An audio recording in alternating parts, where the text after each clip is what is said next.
মুহাম্মাদুর রাসূলুল্লাহ, সকলেই বলি সাল্লাল্লাহু আলাইহি ওয়াসাল্লাম।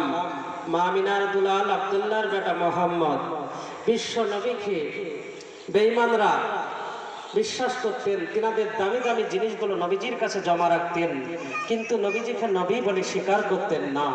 সেই নবীকে কত মার খেতে হয়েছে, কত অত্যাচার অনাচার অবিচার মানুষে করেছে। সেই নবীর উপরে অসংখ্য সালাম ও দরুদ বর্ষিত হতেই থাকুক কিয়ামত পর্যন্ত। আমরা সকলেই বলি আল্লাহুম্মা আমিন। সময় খুব সংক্ষিপ্ত, ভূমিকা সামনে বাড়াচ্ছি না। হাদিস কোরআন থেকে বক্তব্য রাখি, যেখানে ডাকে আপনাদের দোয়ার বরকতে যাই বহুত দূরান্ত সারা পশ্চিম বাংলায়। আলহামদুলিল্লাহ এখন সব জেলাগুলোতেই আমার ঘোরা হয়ে গিয়েছে। জালসার ডাকে যাই, আপনাদের এখানে ছিলাম। আপনাদের হাতে গড়া আমাকে তৈরি করা মানুষ সারা পশ্চিম বাংলায় আপনাদের জন্য দোয়া করি। আপনাদের যেখানে এই মাহফিল পাই সেখানেই আপনাদের কথা মনে রাখি। তো যাই হোক, আমি দু চারটি কথা হাদিস ও কোরআন থেকে রাখবো। এই হাদিস কোরআনের কথা আমরা শ্রবণ করার পরে এই কথাগুলোর উপরে আমরা সকলেই আমল করব। জোরে বলেন ইনশাল্লাহ। মহতারাম বুজুর্গ দোস্ত, অনেক কথা আলোচনা শুনলেন, আরো শুনলেন। পিছনে যে কথাগুলো আলোচনা হচ্ছিল খুব গুরুত্বপূর্ণ কথা, মুসলমানদের জন্য কিংবা আমাদের মুসলমানের ভিতরে যে নওজোয়ান তরুণরা আছে তাদের জন্য খুব গুরুত্বপূর্ণ কথা আলোচনা হচ্ছিল।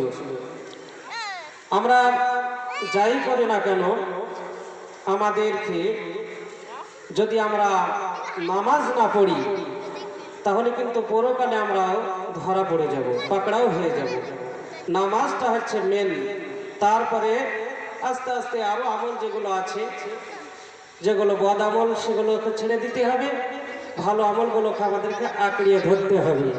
তাহলে আমরা পরকালে একটা জায়গা আছে আল্লাহ পাকের মনোনীত জায়গা, সেই জায়গায় গিয়ে আমরা স্থান পাবো। তা কার ইবাদত করবো আমরা? কার ইবাদত করবো? আল্লাহ।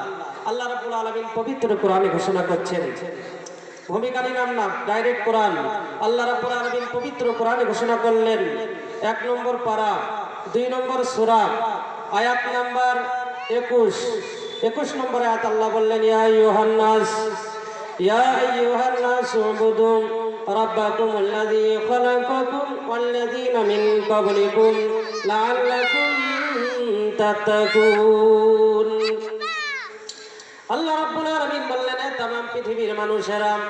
আল্লাহ রাব্বুল আলামিন কখনো ইমানদার ব্যক্তিদেরকে ডেকে বলেছেন, কখনো तमाम পৃথিবীর মানুষকে ডেকে বলেছেন। এখানে আল্লাহ রাব্বুল আলামিন तमाम পৃথিবীর মানুষকে ডেকে বলছেন, এই तमाम পৃথিবীর মানুষেরা, এই तमाम বিশ্বের মানুষেরা গো, তোমরা শুনে রেখে দাও, জেনে রেখে দাও, তোমরা ওই আল্লাহর ইবাদত করো। কোন আল্লাহর ইবাদত করবো আমরা? আল্লাহ রাব্বুল আলামিন নিজেই বান্দাদেরকে বলছেন, তোমরা ওই আল্লাহর ইবাদত করো যে আল্লাহ তোমাদের পূর্বপুরুষদেরকেও যে আল্লাহ রাব্বুল আলামিন সৃষ্টি করেছিল, তোমাদেরকেও যে আল্লাহ সৃষ্টি করেছে। এক কথায় মহান আল্লাহ রাব্বুল আলামিন সারা কুল কায়নাত, সারা ত্রিভুবনকে যে আল্লাহ রাব্বুল আলামিন সৃষ্টি করেছে, ওই আল্লাহ তোমরা যদি ইবাদত করতে পারো তাহলে পরে আল্লাহ রাব্বুল আলামিন তোমাদের একটা সুন্দর নাম রেখে দিয়েছে। আমাদের আব্বা মা একটা ভালো নাম রেখে দেয় নাকি বলছেন? হাদিসের মধ্যে আছে, বিশ্ব নবীজি সাল্লাল্লাহু তাআলা আলাইহি ওয়াসাল্লাম বলছেন, কাল কিয়ামতের ময়দানে নাম ধরে ডাকা হবে।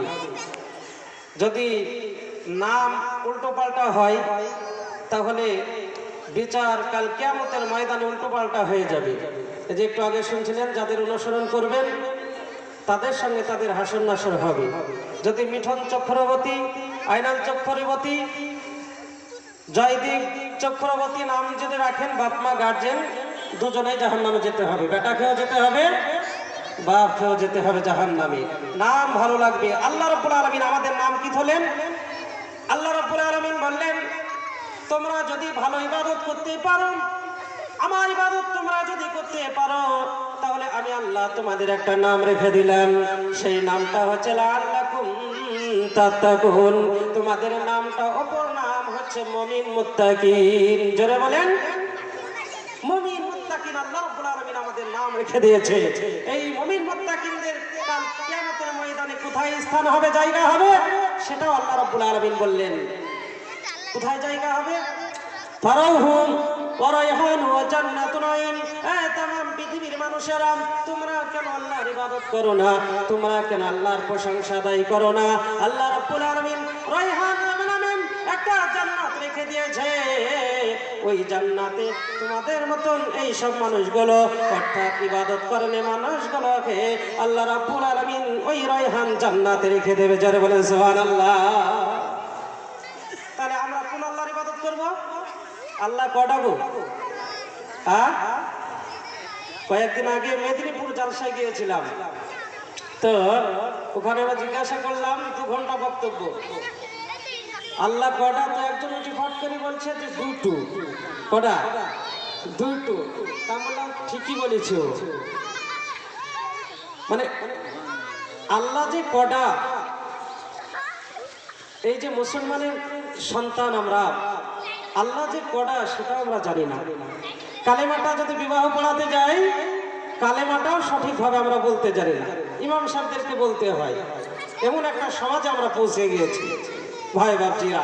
আমি কয়েকদিন আগে একটি ঘটনা পড়ছিলাম যে একটা জায়গায় নামাজ, মসজিদ 2 তলা 3 তলা, এসি, মার্বেল, অনেক কিছু হয়েছে মসজিদ, কিন্তু একটা জিনিস নাই। সেটা কি?